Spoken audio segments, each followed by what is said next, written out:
अस्सलाम वालेकुम। मेरा नाम डॉक्टर हाफिज़ जावेद मंसूर है। उम्मीद है आप सब खैरियत से होंगे। आज हम बात करेंगे कफ यानी खांसी के बारे में। इस वीडियो में आप जान सकेंगे खांसी क्या है, हम क्यों खांसते हैं, खांसी की इकसाम कितनी है, इसकी वजह क्या है और इसका घर में इलाज कैसे किया जा सकता है। खांसी का आना हमारे जिस्म का एक बहुत अहम और हफाजती अमल है। ये एक डिफेंसिव रिफ्लेक्स है जिसके ज़रिए हमारे नाक, गले और सांस की नाली में मौजूद जरासीम, डस्ट पार्टिकल या कोई भी एलर्जन उसको बाहर निकाला जाता है। ये एक इनवॉलेंटरी रिफ्लेक्स होती है जिसकी स्पीड बहुत ज़्यादा होती है, तकरीबन 50 मील फी घंटा की रफ्तार। तो जो पार्टिकल सांस की नाली में या नाक में या गले में मौजूद होगा उसको 50 मील फी घंटा की रफ्तार से खांसी के ज़रिए बाहर निकाला जाता है। लिहाजा खांसी का आना एक हिफाजती अमल है जिसके ज़रिए हमारे नाक, गले और सांस की नाली की हिफाजत की जाती है। हम क्यों खांसते हैं? हमारा रेस्पिरेटरी ट्रैक नॉर्मली थोड़ी सी मिकदार में म्यूकस बनाता रहता है जो कि उसे मॉइस्ट करके रखती है, और पूरे ट्रैक में म्यूकस की एक लेयर होती है जो कि प्रोटेक्टिव बैरियर का काम करती है। जब हम सांस लेते हैं, हवा को अंदर लेके जाते हैं, तो बाज़ औक़ात हवा के साथ डस्ट पार्टिकल या कोई एलर्जन अंदर चला जाता है, वो अंदर जाके म्यूकस में फंस जाता है और वहाँ पर कफ रिसेप्टर मौजूद होते हैं जो कि उसको महसूस करते हैं और वहाँ से फिर ब्रेन के पास पैगाम जाता है और ब्रेन से दोबारा पैगाम आता है कफ के लिए। तो कफ के ज़रिए वहाँ पर फिर जो पार्टिकल आया होता है सांस के साथ उसको बाहर निकाला जाता है। तो ये बहुत जल्द और तेज़ प्रोसेस होता है जिसके ज़रिए फिर हमारी जो सांस की नाली की हिफाजत की जाती है ताकि जो बाहर से पार्टिकल आया है वो वहाँ पर जाके कोई भी इन्फ्लेमेशन काज ना कर सके। खांसी दो तरह की होती है, एक होती है प्रोडक्टिव कफ और एक होती है non productive cough. Productive cough इसे बलगमी खांसी भी कहते हैं, यानी जब मरीज़ खांसता है तो उसको खांसी के साथ बलगम भी आती है। लेकिन बलगम का रंग बहुत अहम होता है। अगर बलगम जर्द सब्ज रंग की है या बलगम के साथ खून आ रहा है तो आपको चाहिए कि आप अपने करीबी किसी भी अच्छे डॉक्टर को चेक करवाएं। ये अमूमन नमोनिया, ब्रोंकाइटिस या फ्लू वगैरह में होता है। और दूसरी आ जाती है नॉन प्रोडक्टिव कफ, इसे खुश्क खांसी भी कहते हैं। इसमें जब मरीज़ खांसता है तो उसको खांसी के साथ बलगम बिल्कुल नहीं आती और ये खांसी गले या सांस की नाली के ऊपर वाले हिस्से की सोजिश की वजह से होती है और गले में खराश महसूस होती है।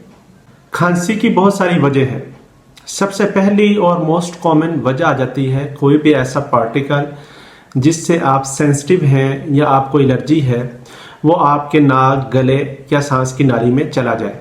उसमें स्मोक शामिल है, डस्ट पार्टिकल शामिल है, फ्यूम शामिल है, पोलन शामिल है, परिंदों का वेस्ट शामिल है या बाज़ औक़ात कुकिंग करते हुए जो धुआं निकल रहा होता है कुछ लोगों को उससे भी एलर्जी होती है। तो ये पार्टिकल जब आपके नाक, गले या सांस की नाली में चले जाएं तो वहाँ पर एलर्जिक रिएक्शन काज करते हैं, फिर आपको फ्लू और खांसी शुरू हो जाती है। सेकंड नंबर पे आ जाती हैं अगर आपको कोई बीमारी है जिसके अंदर अपर रेस्पिरेटरी ट्रैक इन्फेक्शन है, लोअर रेस्पिरेटरी ट्रैक इन्फेक्शन है, अस्थमा है, आप स्मोकिंग करते हैं, आपको पल्मोनरी एम्बोलिज्म है, पोस्ट नेजल ड्रिप का इशू है, लंग्स कोलैप्स कर गए हैं या आपको गर्ट यानी स्टमक का कोई इशू है तो उसमें भी खांसी आती है। या आप कोई ऐसी मेडिसिन इस्तेमाल कर रहे हैं जिसके अंदर एस इनहिबिटर है, अगर आप वो इस्तेमाल कर रहे हैं तो उसके साइड इफेक्ट ड्राई कफ होता है, उससे भी आपको खांसी आती है।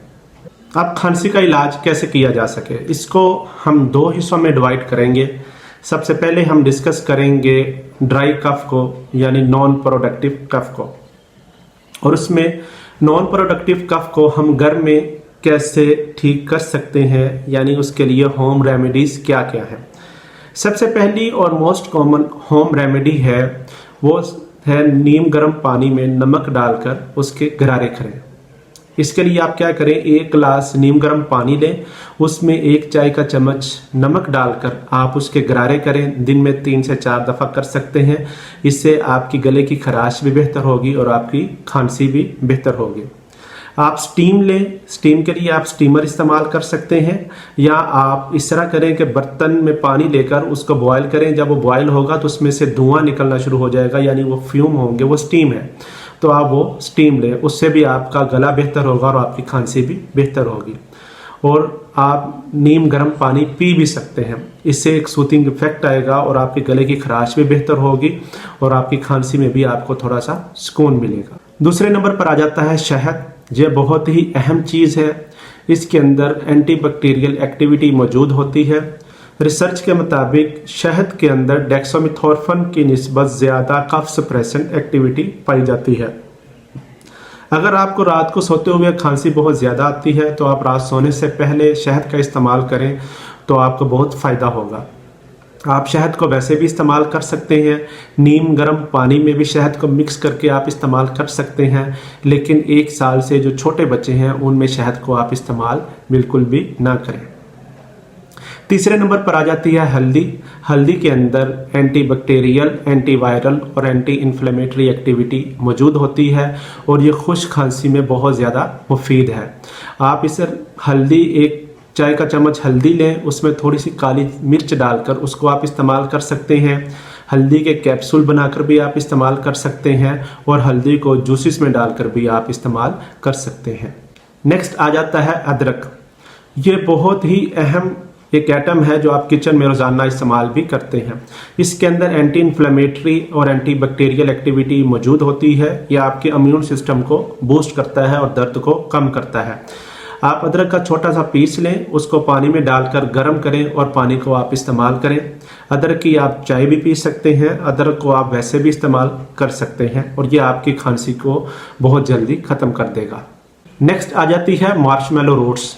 ये खांसी के शरबत और लजंजी में बहुत ज़्यादा इस्तेमाल की जाती है। इसके अंदर एंटी बैक्टीरियल एक्टिविटी मौजूद होती है। ये खुश्क खांसी को ख़त्म करने में बहुत मदद देती है। इसके बाद आ जाता है पुदीना। पुदीने के अंदर मेंथोल होता है जो गले की खराश, दर्द और खांसी को कम करता है। इसके अंदर एंटीबैक्टीरियल और एंटीवायरल एक्टिविटी मौजूद होती हैं। आप पुदीने की चाय भी इस्तेमाल कर सकते हैं, पुदीने का कावा भी इस्तेमाल कर सकते हैं, या वैसे भी आप पुदीने को खा सकते हैं। और सबसे लास्ट में आ जाती है मसाले वाली चाय। ये बहुत ही आम है, यानी मगरबी ममालिक में बहुत ज़्यादा पी जाती है। इसके अंदर क्या होता है, चाय के अंदर दालचीनी, इलायची और लौंग मौजूद होते हैं जो कि खांसी को ख़त्म करने में मदद देते हैं। तो इस वीडियो में आपने जाना कि होम रेमेडी से आप अपनी खुश्क खांसी को कैसे ठीक कर सकते हैं। नेक्स्ट वीडियो में हम डिस्कस करेंगे मेडिसिन के हवाले से कि खुश्क खांसी में कौन सी मेडिसिन या सिरप आप इस्तेमाल करें और इसके साथ बलगम वाली खांसी को कैसे बेहतर कर सकते हैं। उम्मीद है आपको ये टॉपिक समझ आया होगा। इसके बारे में कोई भी क्वेश्चन हो या कोई बात आपने पूछनी हो तो आप कमेंट करें। अपना ख्याल रखें। अल्लाह हाफिज़।